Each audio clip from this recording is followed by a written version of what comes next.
When you like Ventura TV Appliance on Facebook, it's nice. But when you love the Samsung big screen we deliver, it's even better. Our website is cool, and it's a good place to start. But you really should touch the merchandise before you buy. Time for that upgrade to an HD 3D web-enabled Samsung TV. Get the best selection, price, and service in town without waiting. Come in to Ventura TV Appliance and touch the merchandise today.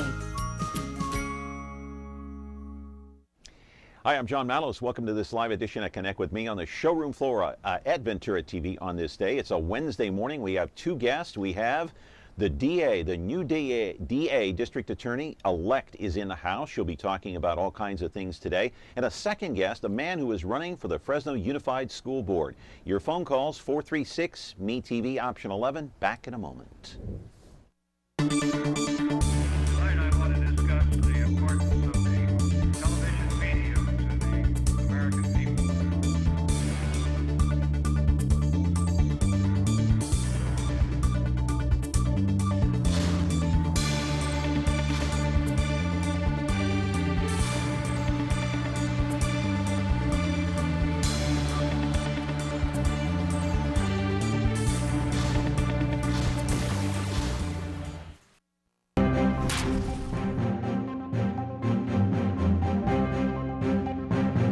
Welcome back to the program here on Comcast Channel 187, and you're watching us on 43.6 and of course now 13.1. That is also Me TV.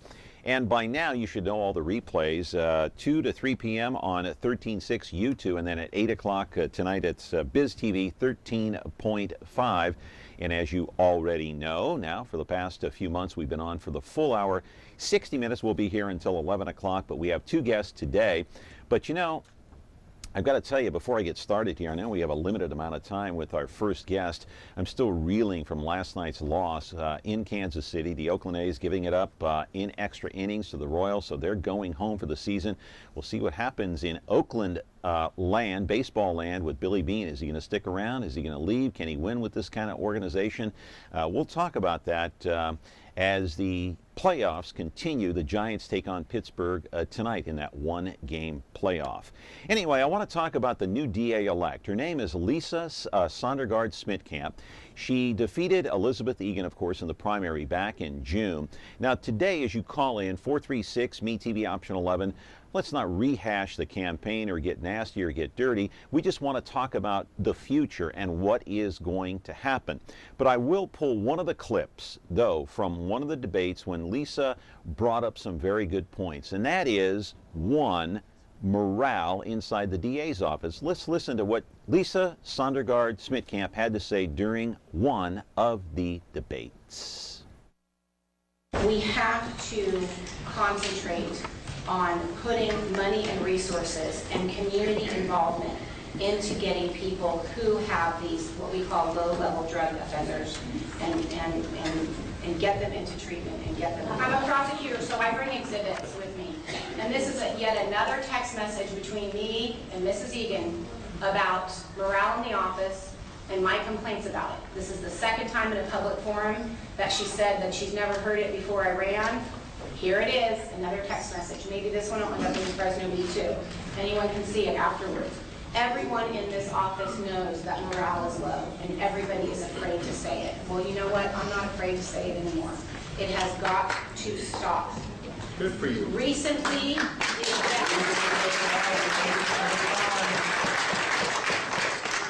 of you who are in the know, you know that recently things have changed since Kelly Keenan arrived and Elizabeth Egan abandoned our office.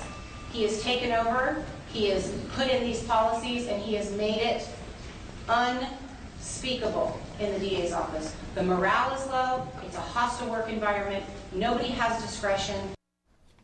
All right, live in our studio now, she is the new DA-elect. She takes office about 4 or 5 days into the new year in January. Lisa Sondergaard Smittcamp, she is your new district attorney here in Fresno County. And your phone calls are invited, 436-ME-TV, option 11. Remember, limited time. She's only going to be here for a half an hour or less now. So call in and ask your questions. Back in a moment.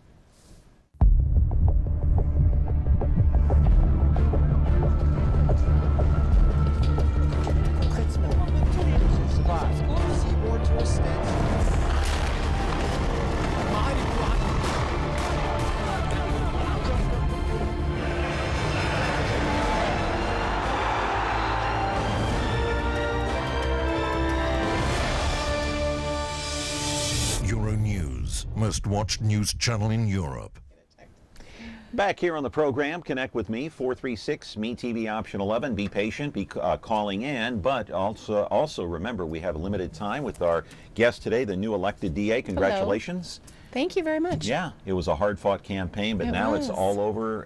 Sigh of relief, but now the real work begins, right, Lisa? Yeah, we're already working hard to get things transitioned and doing a lot of follow-up from the campaign, and also moving forward with some very interesting and important issues that we have facing the DA's office. Now I see why you won the election. That phone is ringing off the hook already. Well, see good. That? All right. Caller, good morning. You're on with Lisa. Go ahead. What's your question?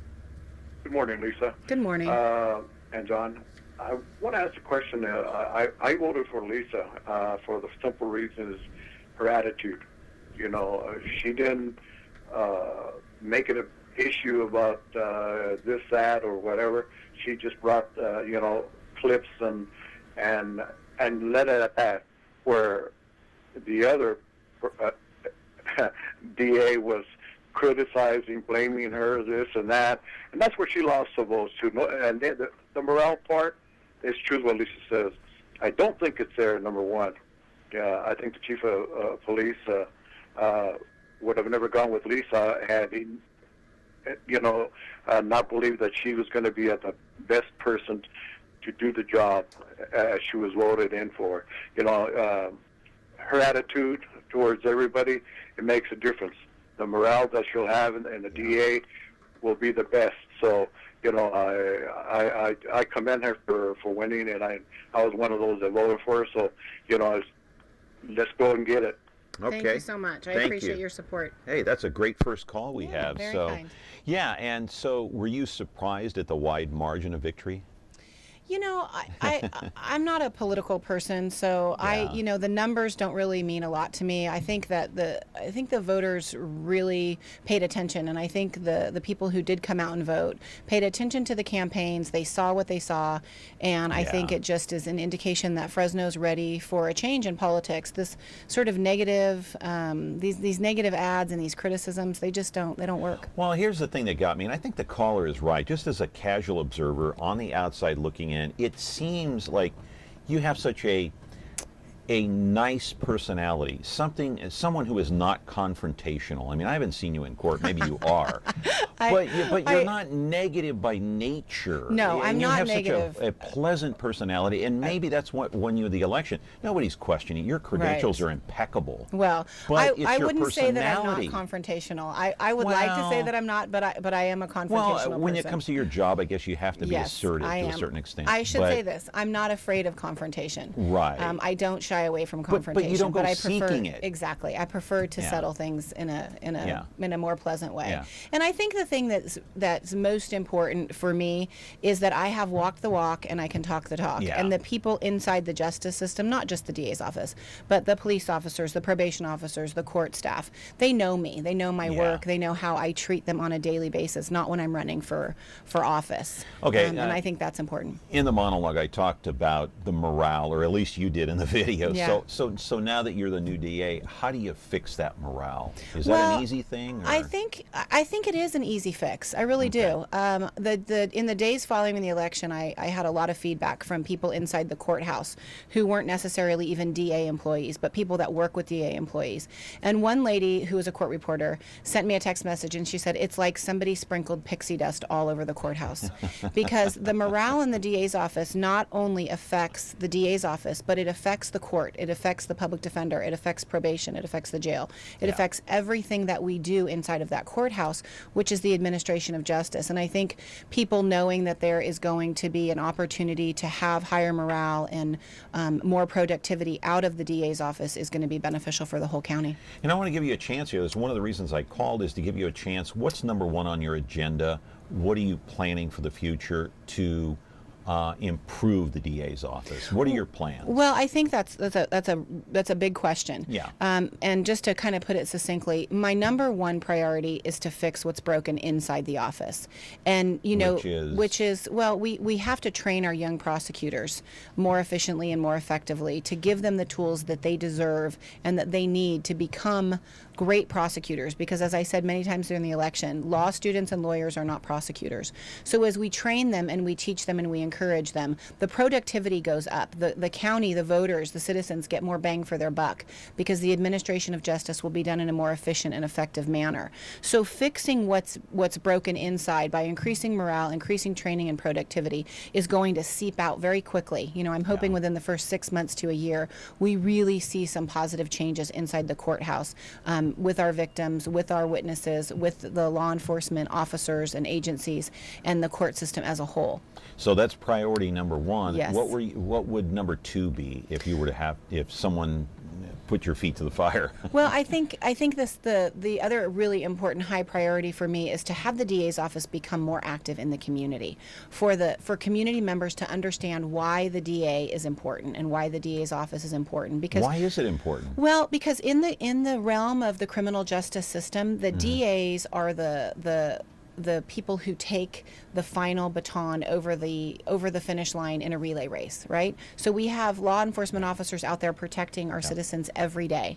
And if the DA's office isn't efficient and effective, and they can't take it home in court, and we can't find the right solutions and the just solutions for the people who are in the system, then everything that they do, all the officers' work on the street is for naught, because then those guys either get out, or they're not processed properly, or they end up where they don't belong, and the crime just keeps spinning. But you want your people out in the community. You Sure. want the public to know that these are friendly people, they're on your side, they're trying Right. to protect us. That's right. Is that the message pretty That much? is the message, yeah, and we have to be more involved in our community, because the thing is with the size of our community growing, yet the budget's not growing the way that we need them Shrinking. to. We have a responsibility, in my very humble opinion, to prevent crime as much as we do to prosecute it. And by being role models to young children and becoming involved with the education system and the educators in our community, I think that the DA's office can have a very impactful role in the community to prevent kids from going down the road of drugs and violence and gang activity. Yeah. And we want to keep them, we want to participate and help keeping them out of the system. All right. Lisa Sondergaard Smittcamp is here. She is the newly elected DA. She takes office about January 4th or 5th, whatever day it is. Anyway, shortly after the new year, 436 MeTV Option 11. We're back in a moment. Options, the consultants at Solar Negotiators are here to help you. A call to Solar Negotiators is like calling 5 solar companies at once. You see, when local established solar contractors have gaps in their schedule, they call Solar Negotiators to fill them. Right now, get 5 years of panel cleaning and maintenance, or $1,000 off your new solar panels. So stop wasting your time searching and call Solar Negotiators, because when contractors compete for your business, you win. Back here with Lisa Sondergaard Smittcamp. She is the newly elected DA. She takes office after the first of the year, and we're going to talk a little bit about a DUI arrest. And I counted these up. I just picked one day out of the year, and that was September the 28th, which was just a couple of days ago. And DUI arrests in Fresno County were 12. Michael Phelps, as you know, was in the news. He's the Olympic champion, just recently arrested for DUI. Is this a major problem in Fresno County, and how do you solve it? That's the question. You know, drunk driving is one of the most serious crimes that we face every day, because the consequences are so tragic. And you know, we just have to concentrate on awareness. And again, it goes back to educating our youth and trying to help people really understand the effects of alcohol use. And there's a lot of people that want to use alcohol, and that's fine. And people say that to me all the time, well, I'm not willing to give, I like to have a drink at the end of the night. I like to go out for some cocktails. And that's fine, but you just can't drive when you drink. Yeah, just have a designated driver. Yeah, and we have, you know, there's not a lot of taxis in Fresno, but we have a new company that is, you know, we have several companies that are sober driver companies, and it's inconvenient, but if you plan ahead, I think that is the most important thing to do, is to plan ahead when you are going to drink. When you know you're going to go out for cocktails, or you know you're going to be going to a friend's house, plan for a driver, because once any human being starts to consume alcohol, the first thing that is affected by alcohol is your judgment. And when your judgment is impaired, the first thing you think is, oh, I'm fine, I can drink. Oh, I'm fine, I can drive. I'm good. I've only had a couple. Well, you know, when you're not responsible for pouring your own alcohol, if you're in a bar, some bartenders pour heavy, some different drinks have different alcohol amounts. So you may think that you know how much you've had to drink, but once you start to consume that alcohol, the first thing to go is your judgment. Yep, and the second thing is your reflexes, response, your reactions, everything else. Absolutely. You know, your timing, everything Absolutely. else. Caller, you're on the air. Yeah, it's nice to see someone like this finally in Fresno. My question is, being that she's going to be the new DA, what are we going to do about these officer-involved shootings where people are just being executed? I mean, they don't have guns. Is there anything we can do to stop people from being killed and putting them into a trial? Well, I think that it's a very, I don't. That's a big issue, and I don't agree with the fact that people are being executed 6 times in the head. I mean, I understand there's crime. We got to stop that. Absolutely. Right. But unarmed people can't be executed. Well, what's happening, I think, is that our gang communities are out of control, and our officers, the Fresno Police Department and our officers do a great job protecting our communities. And when these officers go into these situations, it's always a very, very, very difficult day. And no officer, no police officer ever likes to draw their weapon or to shoot it or to harm anybody.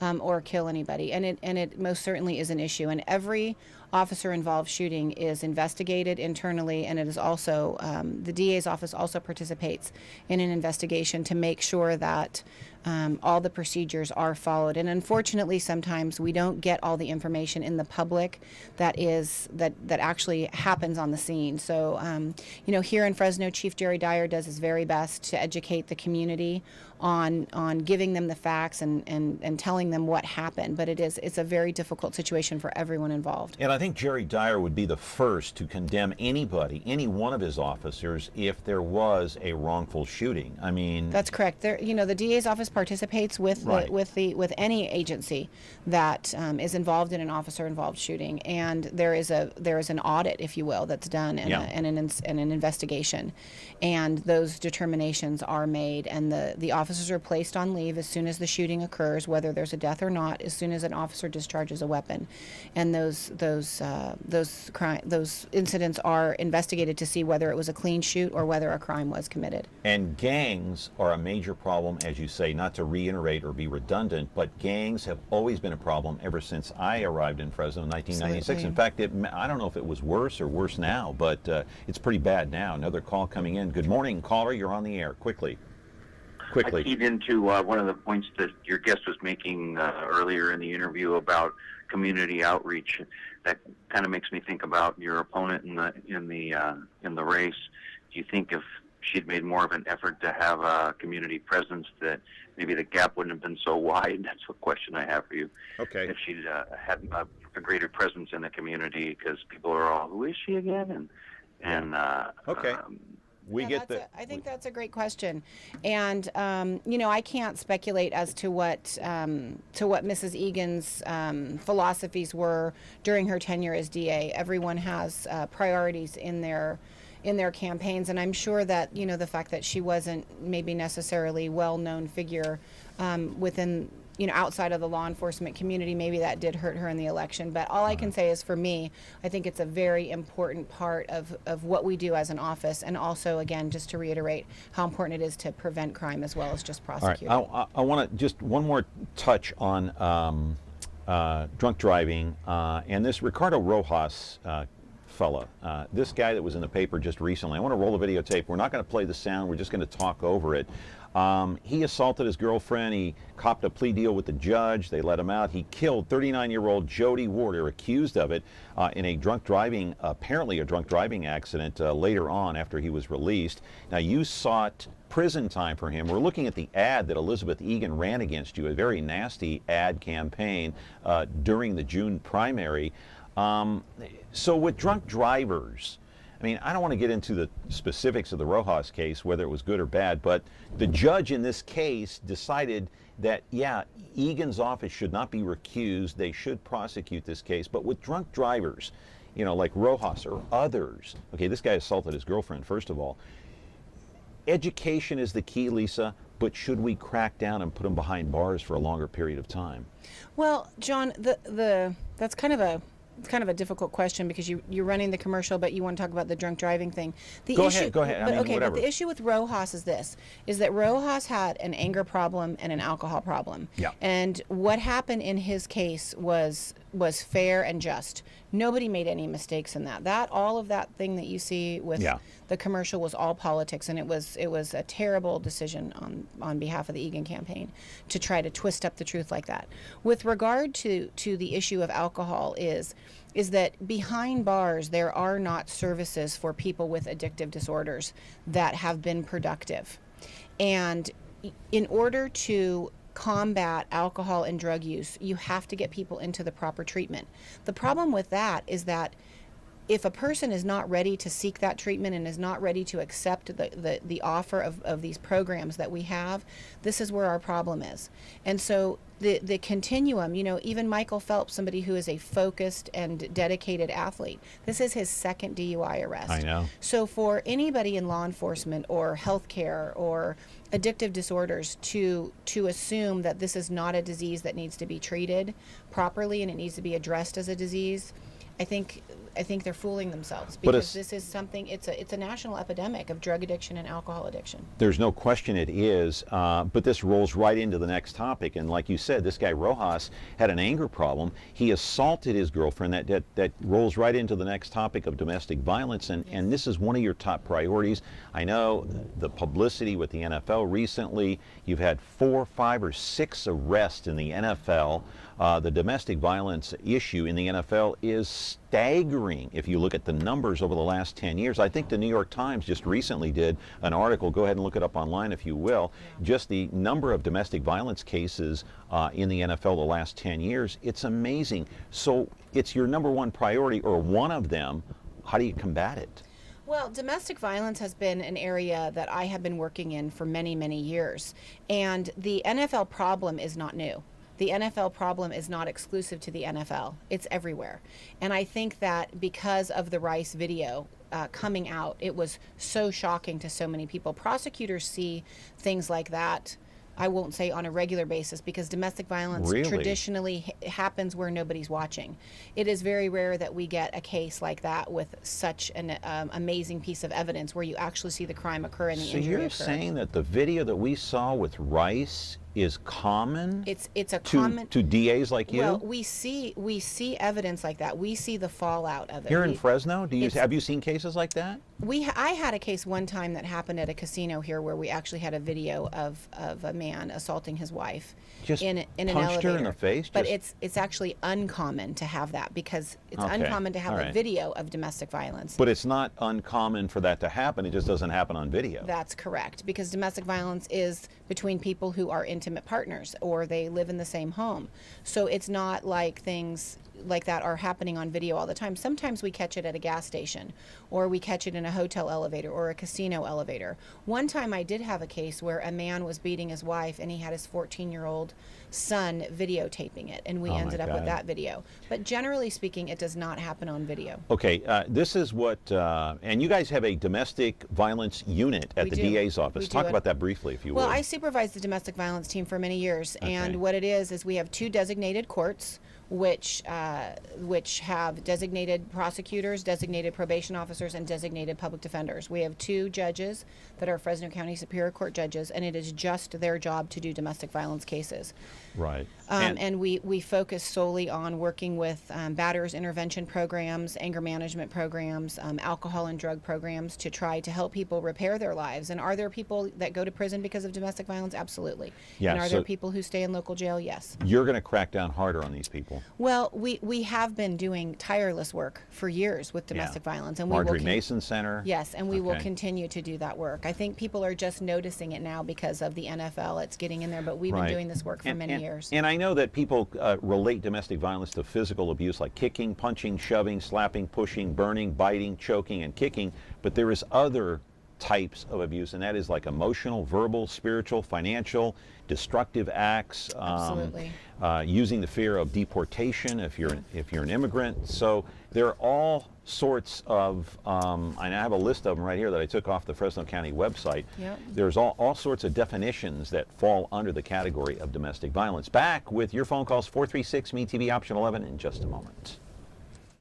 Tune in to Heartland for the best in true country music. Relive vintage specials, one-of-a-kind concerts, and country music's earliest videos. Heartland is the heart of country. The only place where you can find country music, country stars, and country lifestyles 24/7. Heartland, the heart of country. Now on channel 13.2.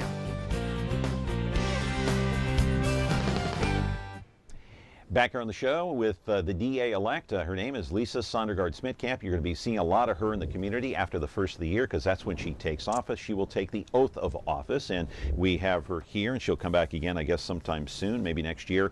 But let me ask you something about me, because I went through, it was a very highly publicized divorce that I went through. It was a very nasty divorce. I was accused of domestic violence. So how do you... And without getting into any greedy details, I'm not telling you anything new. I mean, I'm sure viewers out there are sitting there right now and saying, oh, you're nothing but a hypocrite because you were accused of... Yes, I was. I went through a nasty divorce, and that is very common. So how do you define or distinguish the difference between somebody who's falsely accused and someone who's actually committed domestic violence? Well, I get asked that question on a frequent basis, and the answer is fairly simple. Are they going through divorce? Yeah, that's a question we do ask. We look at the evidence, and we look at what the evidence shows us, because as prosecutors coming in later, or as law enforcement officers coming in after the fact, when somebody makes a claim of domestic violence, we have an obligation and a responsibility to investigate that crime. And so sometimes it's very inconvenient, and there are people who are wrongfully accused of domestic violence. And so the point is that we have trained prosecutors and people who are informed and educated with regard to the dynamics of the different people and the different situations that face us, we are faced with all the time. And that's our job, is to weed out the people that are not telling the truth or that lack credibility, and to prosecute people who have really committed this type of a crime. You know, and I don't want to minimize this. We do have a phone call, and we are running out of time here. Caller is there, right? Okay. Good morning, caller. You're on. Whoops. They actually hung up.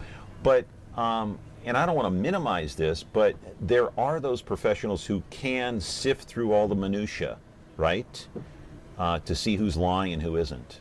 Well, we use the evidence to do that, because when you have two people and one person says this happened and the other person says I didn't do it, you have no choice but to look at physical evidence. So you look at, are there injuries? Are there third-party witnesses? Is there any physical evidence in this, in the sense of, does the scene match the story of the victim? If the victim said, he broke a chair over my head, is there a broken chair? Are there any independent Bruises witnesses? On the head. Right. Yeah. Are there any 911 calls? Sometimes we have open 911 calls where during an altercation people will call 911 and that gets recorded. So we look at all of those things in order to assess and check the credibility of the witnesses. Caller, go ahead. You're on the air. Limited time, though. Yeah, John, I agree with you with the domestic violence things, that the accusations that can be made can destroy you. My question is, what can be done to help people that have been destroyed because of false accusations? Nothing.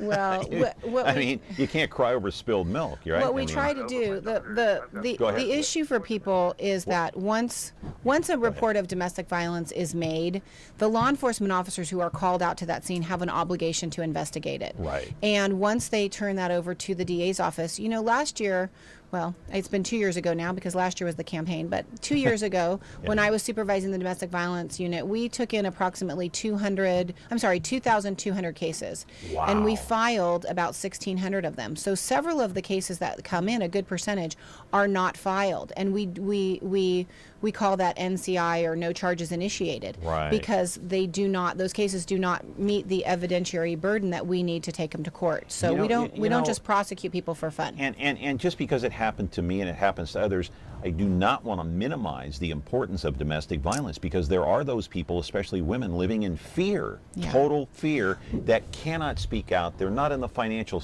situation to speak out. They're afraid for their lives in many cases. Most women, the statistics show that most women, or most people who are battered by their spouses or their significant others, are beaten 7 times before they actually report to law enforcement. Crazy. Good morning, caller. You're on the air. A real quick question, Lisa.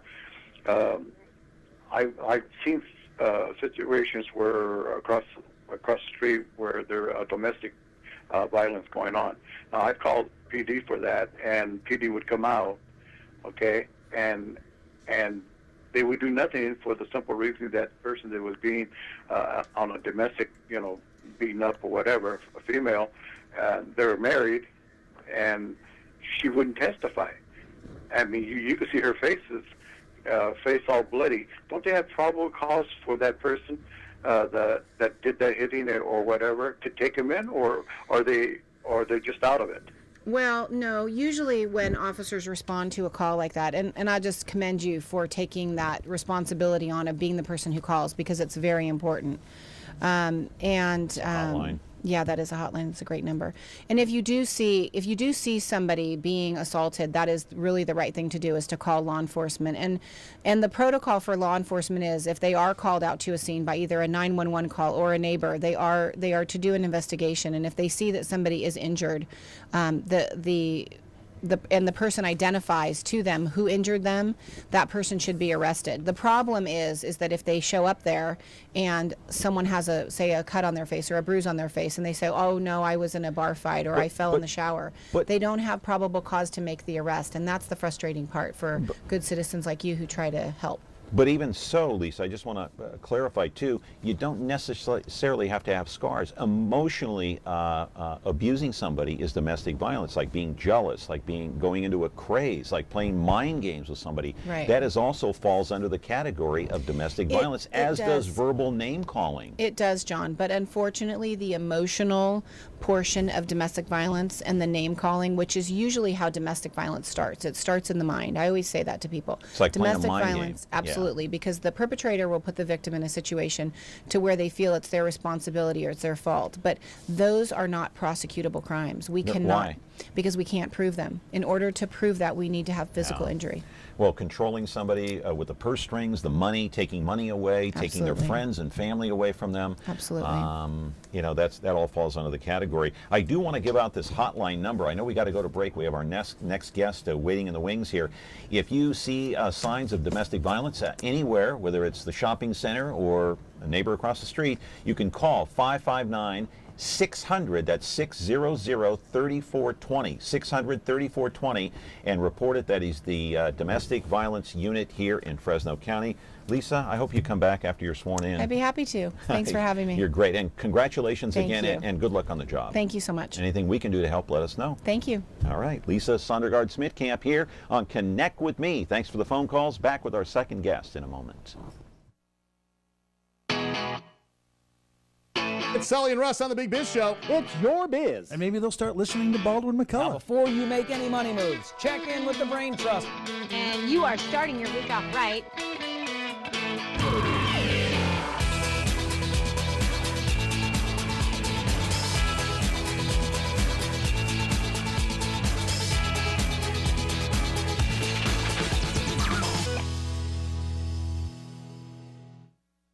Frigidaire.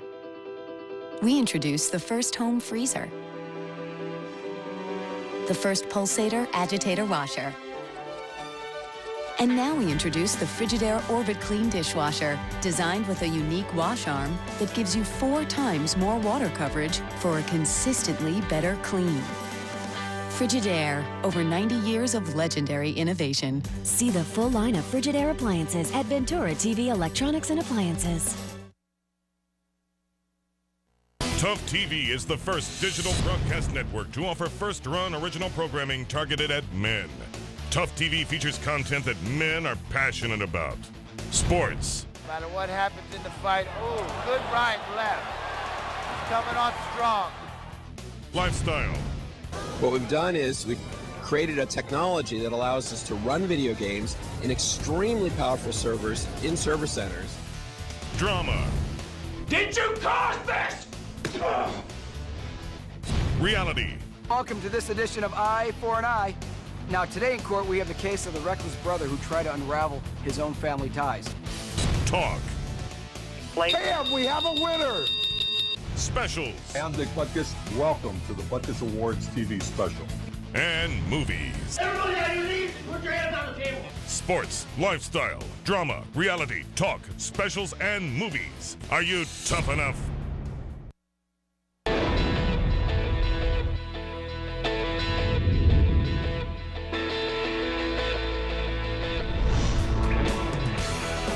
Welcome to a new beginning.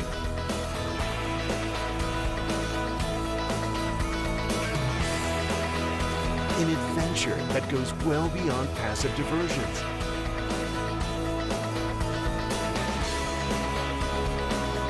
Empowering through exploration.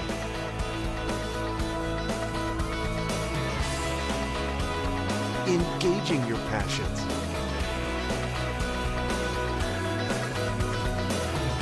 Inspiring with lives lived outdoors.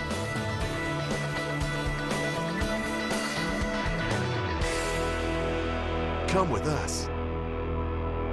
Untamed Sports TV. You can find Untamed Sports on over-the-air channel 13.8.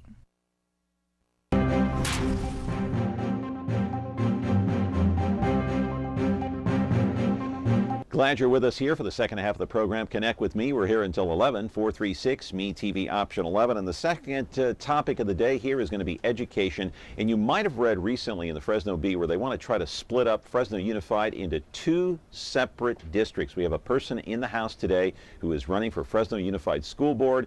If you want to question him, if you want to vote for him, he's here today, 436 Me TV option 11. I want to put that map up and show you exactly what I'm talking about, though. As we all know, Fresno Unified is the fourth largest school district in the entire state of California, but along with that comes a host of problems like high dropout rates, truancies, the achievement gap between rich and poor, of course. There is a group called Reform Fresno Unified. In fact, the man who runs it has been on this program before. Now the group has a concrete plan to try to break up the district into two. The group produced a detailed report at a cost. I don't think it was taxpayer money from what I read, but it was $100,000. Hey, live in our studio right now is Brooke Ashjian. He's running for a seat on the Fresno County Unified School Board and is hoping to replace Michelle Azadorian. There's a lot more to talk about than that, though, with you, the viewer there, 436 Me TV option 11, and Brooke Ashjian, who was kind enough to come in and give his time to you, the viewer. We're back with you and your phone calls and our guest, second half hour. Connect with me in a moment. Considering solar? Whether you're ready to buy now or just exploring your options, the consultants at Solar Negotiators are here to help you. A call to Solar Negotiators is like calling 5 solar companies at once. You see, when local established solar contractors have gaps in their schedule, they call Solar Negotiators to fill them. Right now, get 5 years of panel cleaning and maintenance or $1,000 off your new solar panels. So stop wasting your time searching and call Solar Negotiators, because when contractors compete for your business, you win. Little time left on the show here. That's why I want to get right to our next guest, and he is Brooke Ashjian. Hey, this is the first time I've met you. I appreciate you coming in. Thank you. I know you drove in from Lemoore today, for goodness sake. We've been a little busy. All right, but I'm glad you made it safe. You didn't break the speed limit. I'm not going to tell you that, John. Okay, well, let's get into this Reform Fresno Unified thing, splitting the district in two. I want to put that map up one more time because it is interesting. It basically goes east to west. Talk about this plan, if you would, and do you agree with it? You know, I just saw this plan not too long ago, a couple of days maybe since they printed, maybe last week. And there's some pros and there's some cons, but there has to be a lot more data, John, that has to come out before we really, can see how this thing's going to play out. You're not sold on it yet then, huh? Well, I'm sold on one fact. I'm sold on the fact that that I believe in this country we have the right to vote.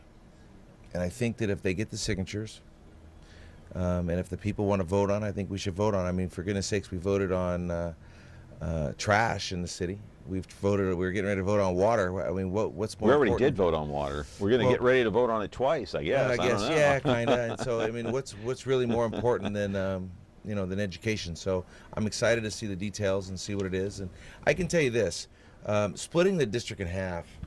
Yeah. I look at it like this. If you take something what they call is what some people are saying is bad because of the size, and you split it in half, don't you really just get two bad halves?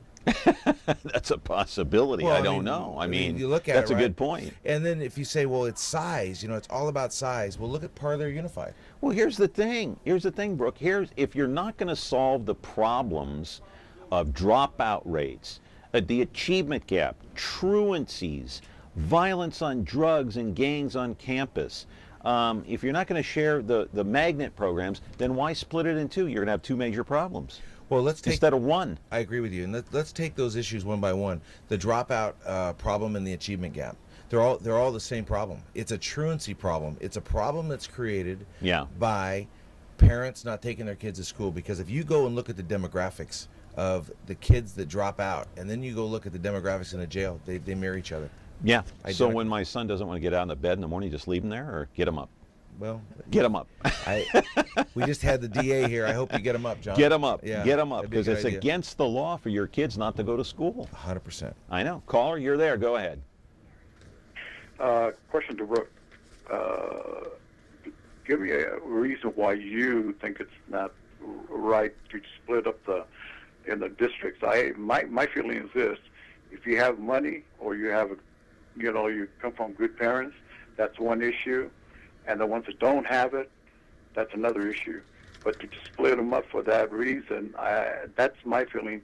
You're going to have more problems, with dropouts. Because they said, well, they don't care about us on the side that we don't, we don't fit into.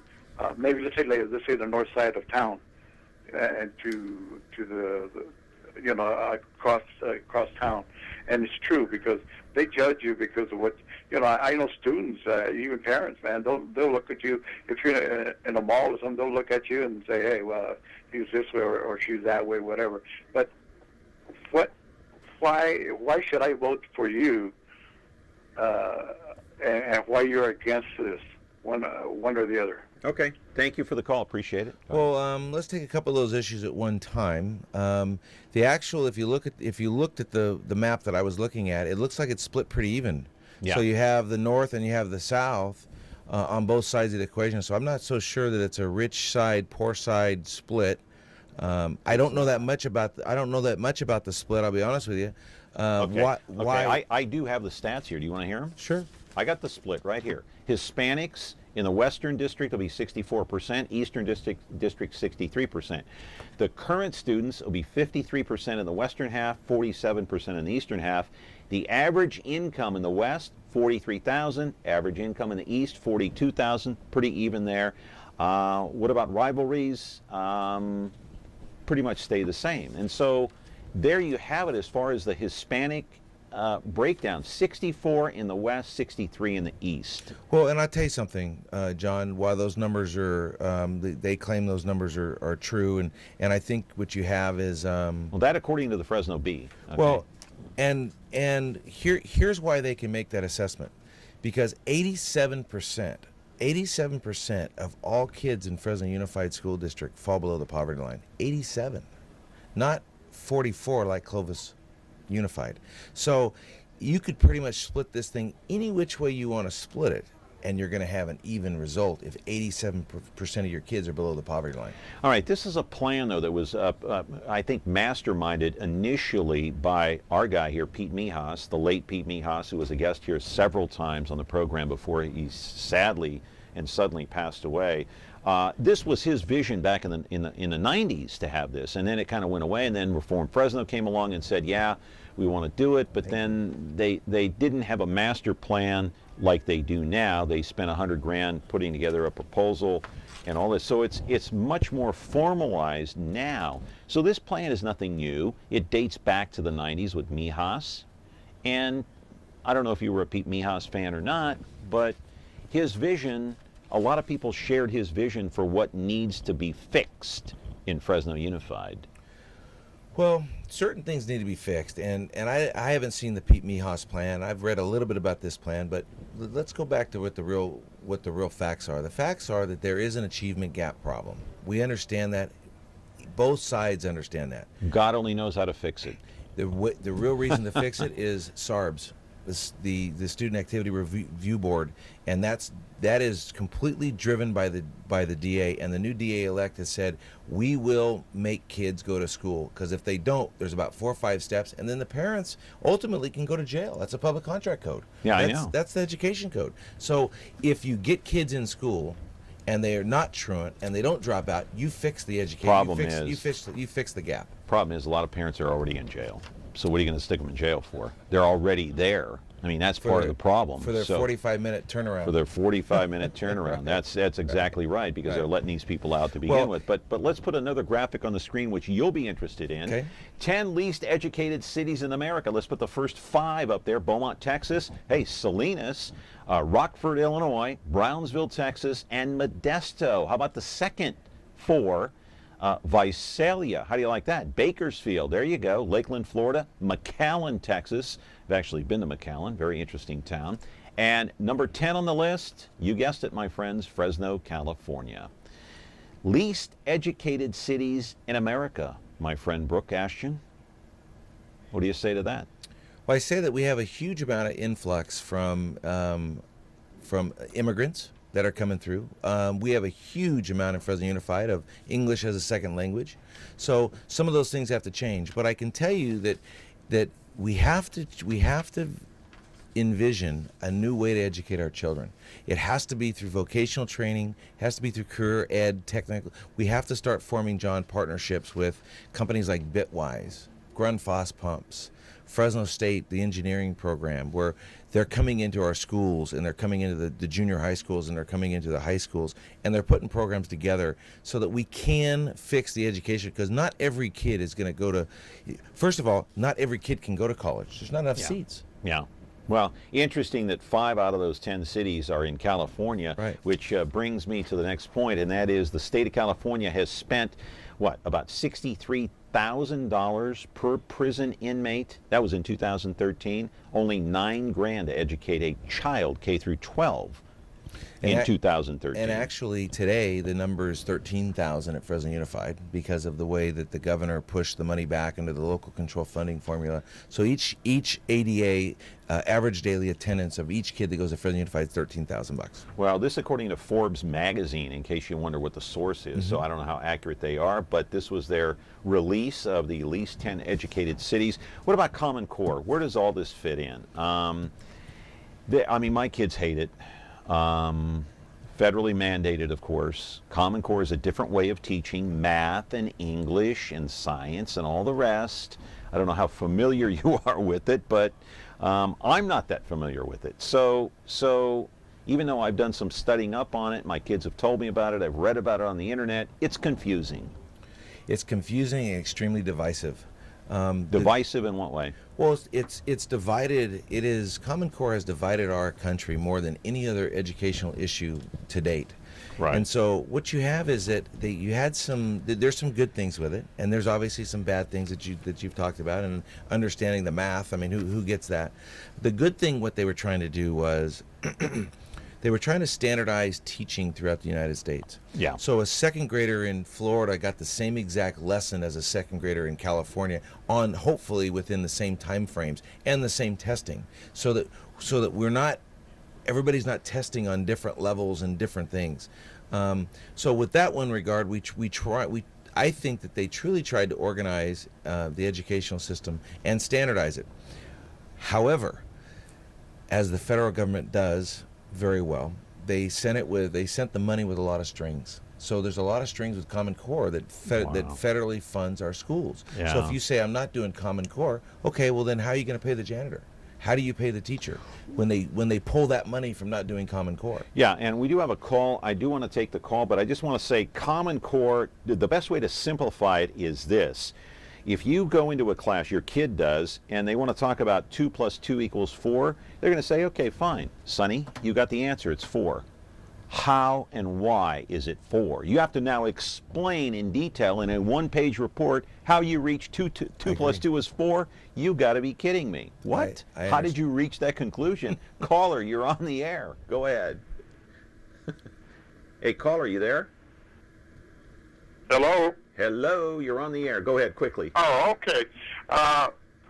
Back in the 60s, when I was a young man working in the mills, I recall that it was a big deal that if we would vote in this lottery in California, that a tremendous amount of money would go to schools. And then I remember back, if we would vote in the rights to Indians having casinos on the private property, a tremendous amount of money would go to the schools.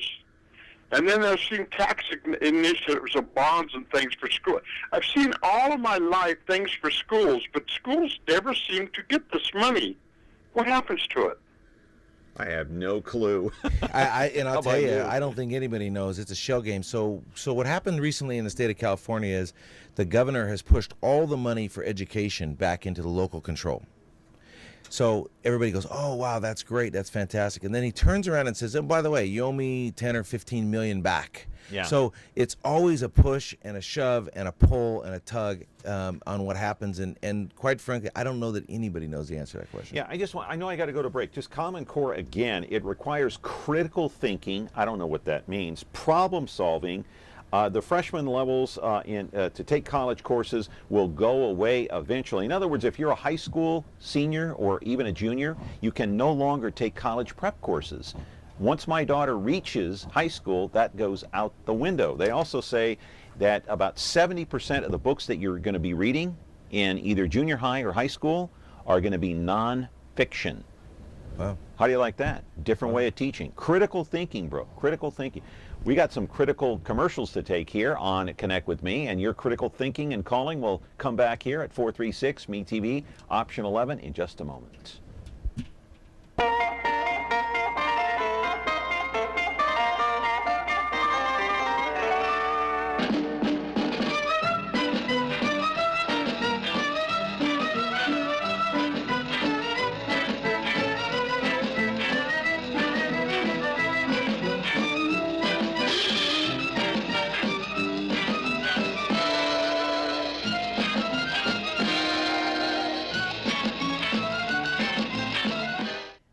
So you explain to me what critical thinking means. Do I have to critically think as to why 2 + 2 = 4? That's ridiculous. You know, I think that obviously I believe that critical thinking is important. How we get to how you define critical thinking is what you're saying, John. But do you have to critically think as to why 2 + 2 = 4? I mean, I'm simplifying it. But I can tell you this, that I didn't really understand the math, but in my mind, I kind of, and if you'll bear me this just one small thought here, is I kind of think like that anyways. So if you say to me, Brooke, what's 197 + 23, right? I go, I got to get my phone out. Right, but if you went, well, 3 + 197 is 200, and then add 20, now you're at 220. And so I get some of the thinking because I was doing that already, but I don't understand all of the other stuff and all the other steps, how that takes place. So you like core? No, I didn't say that. I said that you're not sure. I think that it's a huge onion that you got to peel back these layers, and once you dissect the piece that says, okay, take the money away from it, what do we really have here? I think it's going to take a while to get my hands around. Well, you were right in your statement, because this was according to the Washington Post, about 27 people got together in 2009. They drew up Common Core. It became the law, but guess who put a lot of the money in it? Bill Gates, the Gates Foundation. So, you know, Los Angeles spent, or is going to be spending, $1 billion to put iPads in their school system, and in a couple of years, all those iPads will be obsolete. Well, Central Unified just did 15,000 iPads for all their school, for every kid that has it, and it's unique on what they're doing. I've heard that it's not working very well. I haven't had a chance to talk to Mike Berg. It's not. Yeah, it's not doing some very of the well. Some of the parents that I talk to over there say my kid hasn't touched it in 2 months. You know, I don't know how they could not touch it in 2 months when they've only been in school for a month and a half, but. You know, maybe that's Common Core math. That's Common Core math. Critical thinking. but obviously, computer technology, we've got to get there. But you know as well as I do that there has to be an ulterior motive for Bill Gates to put that kind of money in there. I know Bill Gates put the money in, but then Obama came along and said, reach to the top, or something like that. Race to the top. Race to the top. Okay, but to get that money, your test scores had to go up, or teachers were going to be fired, principals were going to be fired. You know, and then on top of all that, schools are closing, and you have guys like Kevin Johnson, former NBA player up in Sacramento, who's the mayor now. He created this charter school. Charter schools are popping up like Starbucks. Well, we've got a charter school here in well, obviously University High is a charter school. Right. And well, why are they better? Well, we've got another one called Daly Elementary School, which is a hidden gem inside the city of Fresno at Shields and Palm. and they are off the charts with their schools. My point is, Kevin Johnson is not an educator, and he's promoting and pouring money into a charter school. He knows nothing about education just because he got a degree at Cal. Okay. Well, and I understand that, but I can tell you this, that charter schools work and some charter schools don't work. And I truly believe that teachers don't want to be second. They don't want to say, well, we're given substandard teaching or we're given substandard. I believe that teachers will rise to the occasion, and truly they can form a partnership with Fresno Unified and make the place a better place. What qualifies you to sit on the board?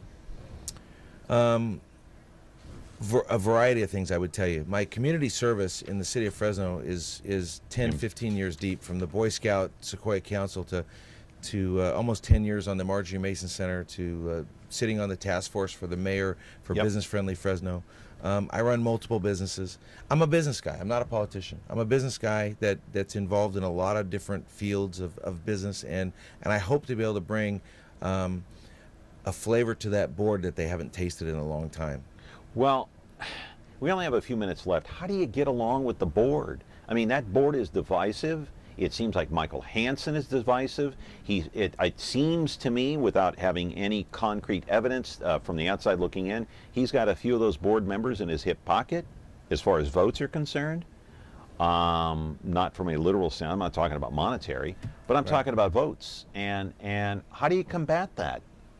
Well, I don't know that it's the proper, or I don't know that I would use the term combat that. I can tell you that I will bring common sense, the ability to get along, general persuasion, long suffering, patience, maybe a little bit of meekness that I can use myself.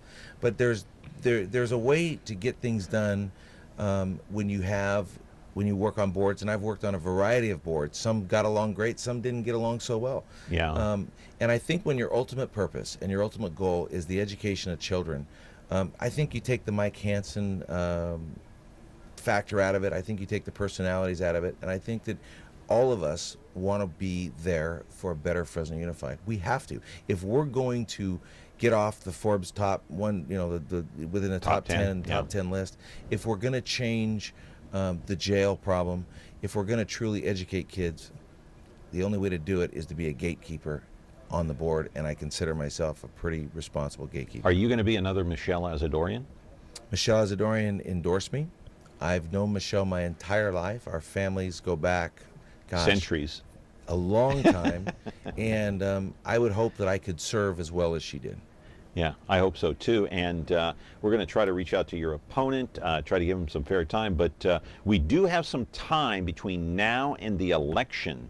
Do you think you'd want to see see? Listen, you need more than a half hour to talk about this, don't you? I mean, this is a wide-ranging topic. There's a lot of things. There's a lot of things good that's happening at Fresno Unified. There's a lot of things that are substandard that is happening at Fresno Unified, and we're hoping to turn it into a diamond. Okay. Do you want to come back? I'd be happy. Before the election? Sure. You'd like to? I'd love to. Right, Thank you. I'll book in a show. And we've got 1 minute, and I want to publicly, on television, just apologize to you for being a little rough on you this morning. You were fine. And on the phone, because he called, and he said he may not make it. And I go, what? What are you talking about? Okay, calm down, calm down. But see, now you know why we needed more than 15 minutes. I mean, this is a wide-ranging topic, and we got phone calls and a lot of interest in the school board, and now we got 30 seconds left. Tell me in 20 seconds why people should vote for you. People should vote for me because I think that I bring common sense, I bring gentleness, meekness, persuasion, and I've got a tremendous amount of experience. Yep. Okay, Brooke Ashjian, you're a good man for showing up. I appreciate it. Good luck to you in the campaign. Thank you. So, well, not done yet. Hang on, stay put. That's going to do it for us today. Tomorrow, our show, another politician, plus we're talking burlesque dancing. Back tomorrow. Have a great day.